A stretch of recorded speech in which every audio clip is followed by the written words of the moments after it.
வணக்கம் மக்களே, நாம இந்த ஆரோக்கியமான பதிவில் பனங்கிழங்கில் நிறைந்திருக்கக்கூடிய மருத்துவமைகளை பற்றி பார்க்க போகிறோம். கிராமங்கள் வெளியே பயணம் செய்யும் போது இந்த பனங்கிழங்கை பார்க்காம நம்மளால் போக முடியாது. குறிப்பாக இப்போது சீசன் பனங்கிழங்குக்கு முடிய போகுது. அதனால் பனங்கிழங்கு இந்த கிடைக்கக்கூடிய சீசன்லேயே அதை அளவோடு சாப்பிட்டு நல்லமான மருத்துவமைகளை பெற்று ஆரோக்கியமாக இருங்க. பனங்காயம் மண்ணில் புதைத்து அது குருத்தாக வளர தொடங்கும் போது பிடுங்கிடுவாங்க. அந்த மாதிரி பிடுங்கப்படக்கூடிய பனை மரத்தினுடைய வேர்களை தான் நம்ம பனங்கிழங்காக சாப்பிட்றோம். இந்த பனங்கிழங்குகள் வெறும் சுவையை மட்டும் தருவது கிடையாது, எண்ணற்ற மருத்துவ நன்மைகளையும் கொடுக்குது. ஸோ அந்த நன்மைகள்லாம் என்னென்ன அப்படின்றத பற்றி தெளிவாக விளக்கமாக பார்க்கலாம். அதை பற்றி பார்க்குறதுக்கு முன்னாடி இந்த வீடியோவுக்கு மட்டும் ஒரு லைக் கொடுத்துட்டு இந்த தகவலை உங்களுக்கு தெரிஞ்சவங்களுக்கும் ஷேர் பண்ணிவிடுங்க. ஏன்னா இது அவங்களுக்கும் பயனுள்ளதாக இருக்கக்கூடிய ஒரு ஆரோக்கியமான பதிவு தான். இது போன்ற அப்டேட்ஸ்கள் நீங்கள் தொடர்ந்து பார்க்குறதுக்கு நம்மளுடைய ஹெல்த் நியூஸ் தமிழ் சேனலை மறக்காமல் சப்ஸ்கிரைப் பண்ணி வச்சுக்கோங்க. பக்கத்தில் இருக்கக்கூடிய பெல் பட்டனையும் கிளிக் பண்ணி ஆல் அப்படின்ற ஆப்ஷனையும் செட் பண்ணி வச்சுக்கிட்டீங்க அப்படின்னா நான் போடக்கூடிய எல்லா அப்டேட்ஸும் உங்களுக்கு நோட்டிஃபிகேஷனோட அடிக்கடி வந்து சேரும். சரி வாங்க மக்களே, இப்போ வீடியோக்குள்ளே போயிடலாம்.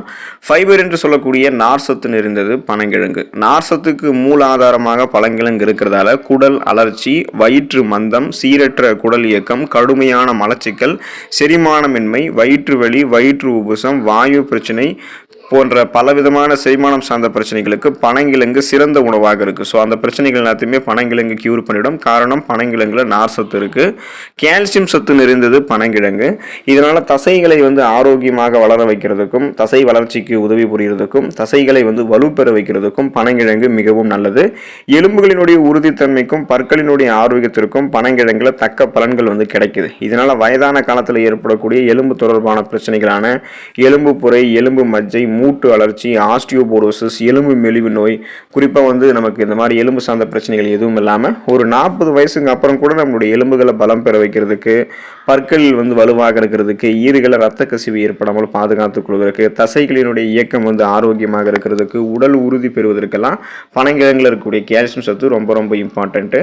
குறைவான கிளைசமிக் இண்டெக்ஸ் கொண்டது பனங்கிழங்கு. அதாவது லோ கிளைசமிக் இண்டெக்ஸ் ஃபுட்ஸில் பனங்கிழங்கும் சேரும். உணவில் இருக்கக்கூடிய கார்போஹைட்ரேட் ரத்தத்தில் குளுக்கோஸுடைய அளவில் எந்த மாதிரி தாக்கத்தை ஏற்படுத்துது அப்படின்றத பொறுத்து கிளைசமிக் இண்டெக்ஸ் கணக்கு பண்ணுவாங்க.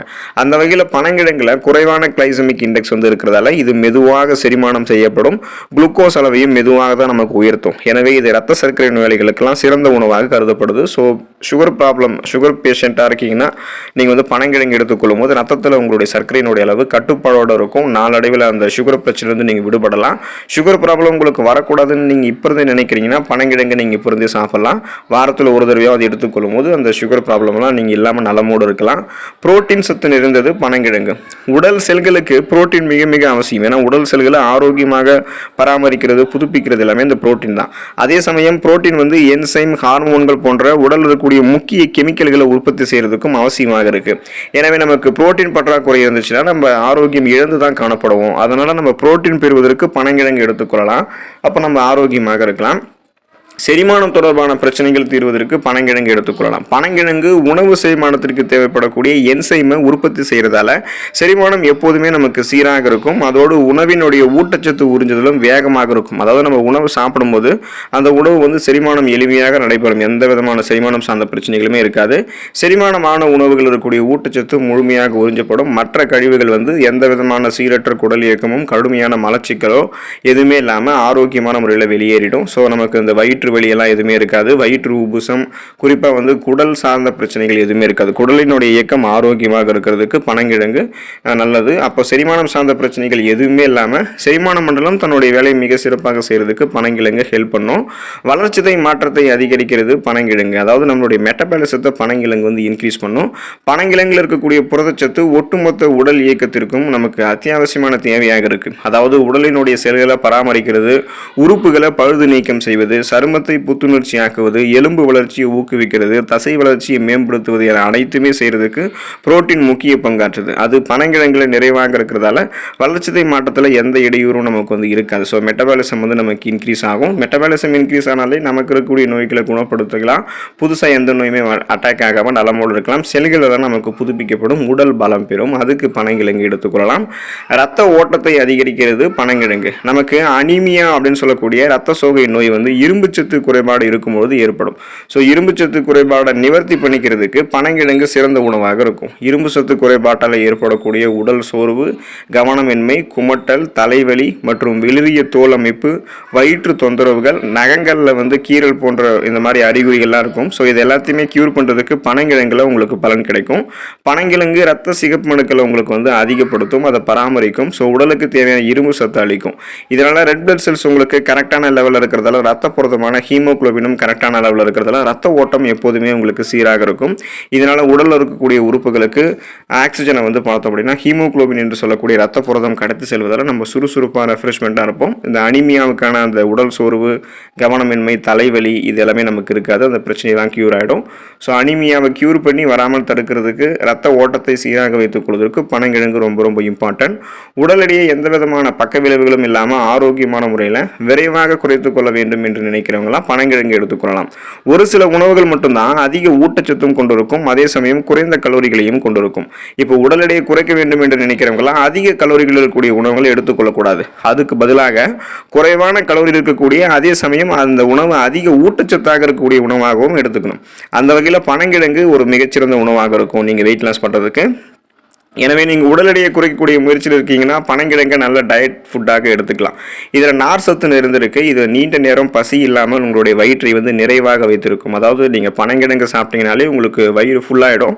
நீங்கள் வேறு எந்த அதிகமான கலோரிகள் இருக்கக்கூடிய உணவுகளையும் சாப்பிட்டு உங்களுடைய உடம்பு இன்னும் வெயிட் ஆக்கிக்க மாட்டீங்க. அதை முதல்ல நீங்கள் கண்ட்ரோல் பண்ணுவீங்க.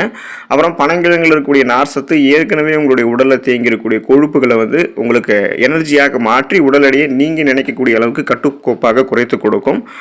இதயம் ஆரோக்கியமாக இருக்கிறதுக்கு பனங்கிழங்கு எடுத்துக்கொள்ளலாம். பனங்கிழங்கு ஒமேகா 3 கொழுப்பு அமிலத்திற்கு சிறந்த மூலமாக இருக்கிறதால நல்ல கொலஸ்ட்ரால்களை மட்டும்தான் நம்மளுடைய உடலில் பனங்கிழங்கு அதிகரிக்கும்.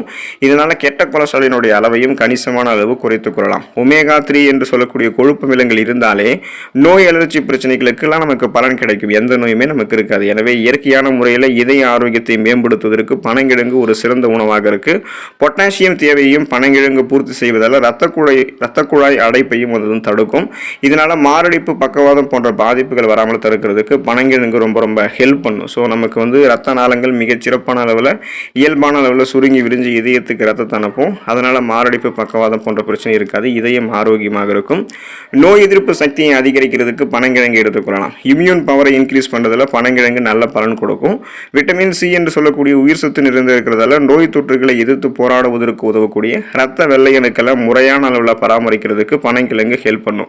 ஸோ விட்டமின் ஏ சத்தும் பனங்கிழங்குல இருக்கு. ஆன்டி ஆக்சிடென்ட்டும் நமக்கு கிடைக்கும். எனவே எந்த விதமான நோயுமே நமக்கு வராது. அதாவது பருவகால தொற்று நோய்களாக சீசனாக அட்டாக் ஆகக்கூடிய பாக்டீரியா, வைரஸ் போன்ற தொற்று வியாதிகள்லாம் வராது. நோய் எதிர்ப்பு சக்தியை அதிகரிக்க வேண்டும் அப்படின்னா பனங்கிழங்கு நம்ம தாராளமாக சாப்பிடலாம்.